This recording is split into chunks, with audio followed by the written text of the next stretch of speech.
Hello dear students.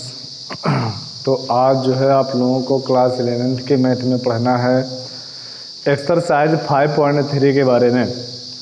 हम लोग इससे पहले लेक्चर में आपको एक्सरसाइज 5.2 तक बता चुके हैं। आज जो है हम लोग पढ़ेंगे एक्सरसाइज 5.3 के बारे में। ठीक, अब ज़रा बात ये समझ लेंगे भाई एक्सरसाइज 5.3 में हमें क्या पढ़ना है।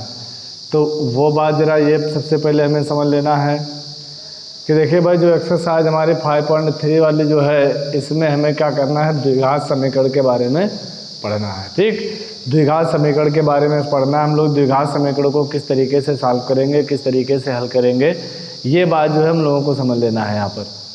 तो देखते हैं भाई किस तरीके से हमें द्विघात समीकरण को हल करना है।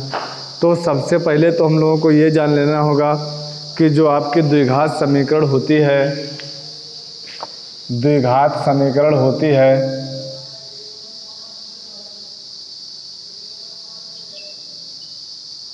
वो ax² plus bx plus c। ठीक, ax² plus bx plus c is equal to 0 के रूप की होती है। ठीक, अब बात यहाँ पर हम लोग जब हमें इस द्विघात समीकरण को हल करना होता है, ठीक, द्विघात समीकरण को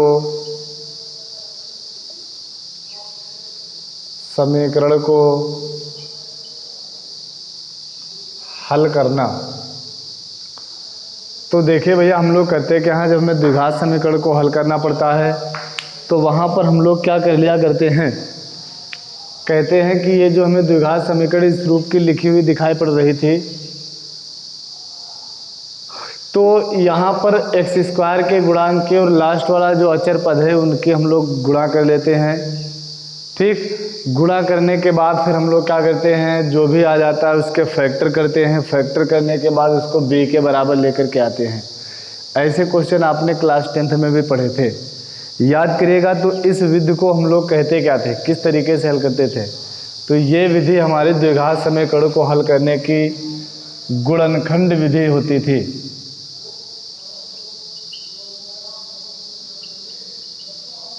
गुणनखंड विधि हुआ करती थी। दूसरी विधि जो होती है जिस स्थिति में हम लोग गुणनखंड कर लेते हैं, ठीक, हमने ये जो x² का गुणांक है और जो अचर पद कांस्टेंट है हमारा, इन दोनों के हमने गुणा की, और गुणा करने के बाद भी हम लोग क्या देखते हैं कि उसको हम जोड़ रहे हैं, घटा रहे हैं, लेकिन जोड़ने घटाने के जो बाद है वो हमारा b के बराबर नहीं पहुंच पा रहा। ठीक, वो हमारा b के बराबर नहीं पहुंच पा रहा है। तो उस स्थिति में हम लोग करते क्या हैं, जब b के बराबर नहीं पहुंच पाता है तब हम लोग जो है उसको धराचार विधि से हल करते हैं।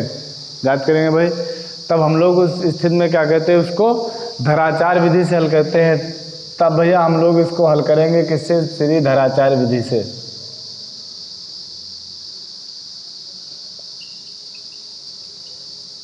ठीक, अच्छा, अब एक बात तो ये कंफर्म हो गया आकर के कि भाई सीधी धराचार विधि से हल करेंगे। गुणनखंड विधि तो हमने आपको बता दी थी कि किस तरीके से करना है। गुणनखंड विधि में, इस विधि में क्या करेंगे, x² के गुणांक और अचर पद की गुणा करेंगे। फिर जो गुणा हमारी आ जाएगी, जो भी गुणनफल आ जाएगा उसको इस प्रकार से, उनके गुणांकों को इस प्रकार से हम लोग व्यवस्थित करेंगे, जोड़ करके, घटा करके, गुणा करके कि b के बराबर आ जाए। ठीक, तो ये विधि जो थी वो हमारी गुणनखंड विधि कहलाती है। बाकी जो हम लोग आगे देखने वाले हैं कि धराचार विधि क्या होती है, देखिए बात ये समझ लीजिएगा कि समीकरण को हल करने का मतलब सिर्फ यही होता है कि जो है उसमें जो भी चर का प्रयोग किया जा रहा है उस चर का मान निकालना। ठीक, उसका मतलब क्या होता है, उस चर का मान निकालना, ये उसकी कंडीशन यही रहती है। तो हम लोग भाई ये देखेंगे आकर के कि जब उसकी कंडीशन ये होती है हमें x का मान निकालना रहता है, तो धराचार विधि में हम लोग किस तरीके से जो है उसका मान निकालेंगे आकर के, ये बात ज़रा समझ लेंगे। उसके लिए हमारा फार्मूला क्या बनता है ये बात हमें समझ लेना है। तो वहाँ पर आपका मान निकालने का, मान लिया कि चल अगर x प्रयोग हो रहा है तो इसका फार्मूला क्या बनेगा आकर के, -b plus minus under root b² - 4ac b square minus 4ac upon में क्या आ जाएगा 2a। ठीक, ये कंडीशन उस स्थिति के लिए रहती है। ठीक, ये कंडीशन उस स्थिति के लिए रहती है जब b square minus 4ac is greater than 0 होता है। ठीक, यानी x का जब वास्तविक मान हमें प्राप्त होता है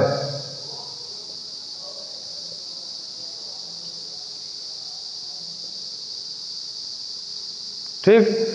अच्छा, अब जरा बात हमको ये समझ लेनी है कि ये तो सिर्फ x के वास्तविक मान के लिए हुआ करता था, लेकिन x का मान अगर वास्तविक और काल्पनिक दोनों यानी x एक अगर सम्मिश्र संख्या के रूप में निकल कर आ जाए, जब x क्या हो एक क्या हमारी निकल कर आ जाए सम्मिश्र संख्या के रूप में, यानी जिसमें क्या हो वास्तविक भाग भी मिला हो और काल्पनिक भाग भी मिला हो, तो उस स्थिति में हम लोग क्या करेंगे, उसको हल करने के लिए ये बात भी जरा हमें नोटिस कर लेनी है भाई। देखिए उस कंडीशन में हम लोग क्या करेंगे आकर के, जब हमारा b square minus 4ac is less than 0 हो जाएगा, यानी b square minus 4ac is less than 0 हो जाएगा, यानी जब ये 0 से कम आ जाए। 0 से कम का मतलब क्या कि जब ये ऋणात्मक आ जाए तब हम लोग इसको किस तरीके से हल कर लिया करेंगे देखेंगे। तब वहाँ पर हम लोग क्या करेंगे, x is equal to minus b plus minus under root. बस यहाँ अगर माइनस आ रहा है तो भैया हमने अगर माइनस चिन्ह कॉमन कर लिया या माइनस आ रहा है तो क्या आ जाएगा हमारा 4ac माइनस का बी स्क्वायर। और ये याद रखिएगा भाई, अगर बस जो हमने माइनस चिन्ह कॉमन कर लिया उसकी जगह पर हम लोग क्या लिख सकते हैं, आई स्क्वायर लिख सकते हैं, और उसको यदि बाहर निकाल लेंगे तो वो बन जाएगा आई। क्या बन जाएगा, आई। यानी यही भाग हमारा वो काल्पनिक भाग वाला बन जाएगा आकर के, और अपान में हमारा क्या रहेगा 2a भी रहेगा। बाकी जो फिर है इसको अलग अलग करेंगे, ये भाग काल्पनिक निकलेगा और ये कैसा निकलेगा, वास्तविक। तब इस कंडीशन में जो x होगी वो क्या निकल कर आ जाएगी, एक जो है सम्मिश्र संख्या निकल कर आ जाएगी, जबकि इससे पहले सिर्फ क्या होता था कि सिर्फ वो हमारी वास्तविक संख्या वास्तविक भाग निकल कर आया करता था। ठीक, तो इस तरीके से हम लोग क्या करेंगे भाई, द्विघात समीकरण को हल कर लिया करेंगे। तो इतनी बात आप लोगों को बहुत अच्छी तरीके से समझ में आ रही होगी। अब जो है हम लोग आगे बढ़ने वाले हैं एक्सरसाइज 5.3 की तरफ, और 5.3 में हम लोग इस प्रकार के क्वेश्चनों को पढ़ेंगे। तो चलिए देखते हैं भाई एक्सरसाइज 5.3। ठीक, इसको आप नोट कर लीजिएगा। ठीक, आगे हम लोग हल करने वाले हैं exercise 5.3।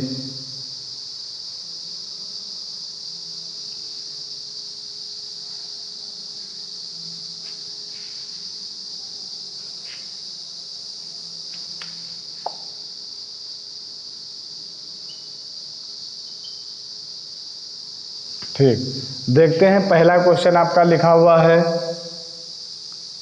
x square plus 3 is equal to 0।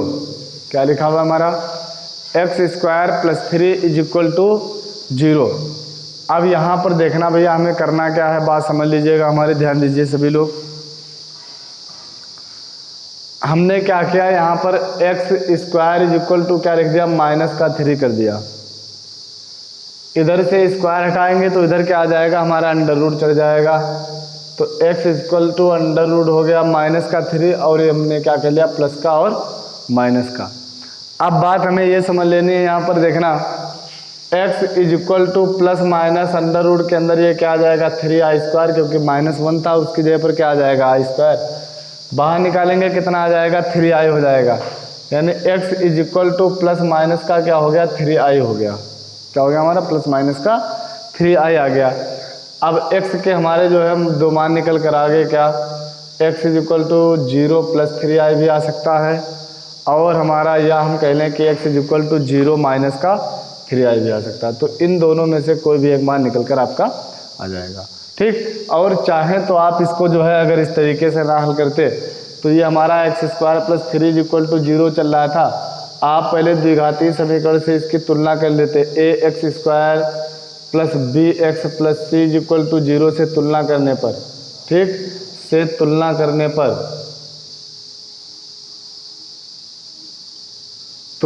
पर अब हम इसकी तुलना करते आकर के तो कितना निकलता हमारा, यहाँ से देखेंगे तो a इज इक्वल टू आ जाएगा 1, b इज इक्वल टू 3 नहीं कहेंगे यार, इसमें x वाला एब्सेंट है, तो b इज इक्वल टू हो गया 0, और c इज इक्वल टू हमारा कितना आ जाएगा भाई बताइएगा जरा, 3 हो गया है। अब हम लोग क्या करेंगे, देखिए अगर श्रीधराचार्य विधि से हम लोग इसको लगा रहे होते, क्या कहते हैं, श्रीधराचार्य विधि से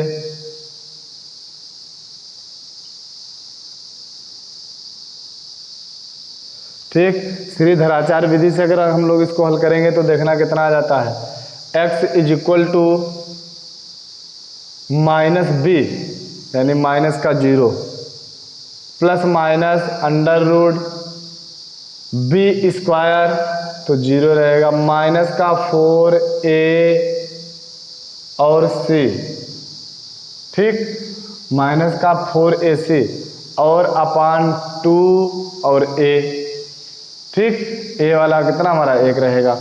अब देखेंगे x इक्वल टू, ये तो ऐसे रहेगा प्लस माइनस अंडर रूट 4 को बाहर निकालेंगे कितना आ जाएगा, देखिए ये तो हमारा कितना माइनस का जो है 4 इंटू ये आ गया था, 4 को हमने बाहर निकाला कितना आ गया हमारा, ये ना कहना माइनस का 4, यार माइनस वाला हम अलग रखेंगे, 4 को बाहर निकाल लिया था 2 आ गया था और माइनस का कितना बचा हुआ था 3 बचा हुआ था और अपान में 2, 2 से 2 तो हो गया कैंसिल, तो x बराबर कितना आ गया प्लस माइनस का √3। देखिए यही वाला जो है हमारा निकल कर आ गया यहीं से।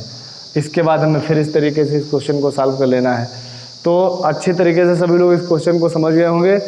अब जो है हम लोग आगे इसके बाद अगला क्वेश्चन पढ़ेंगे, इसका एक और देख लेते हैं question.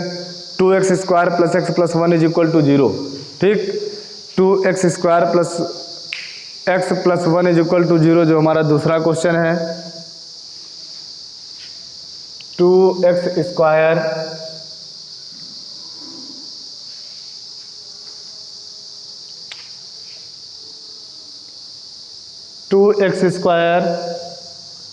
Plus x plus 1 is equal to 0।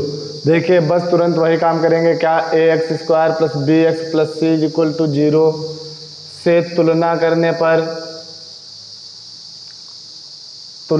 पर देखिए जैसे हम लोग तुलना हमने कर लिया है, तुलना करने के बाद क्या देखेंगे भाई, a इज इक्वल टू कितना आया 2 आ गया, b इज इक्वल टू 1 आ गया और c इज इक्वल टू 1 आ गया।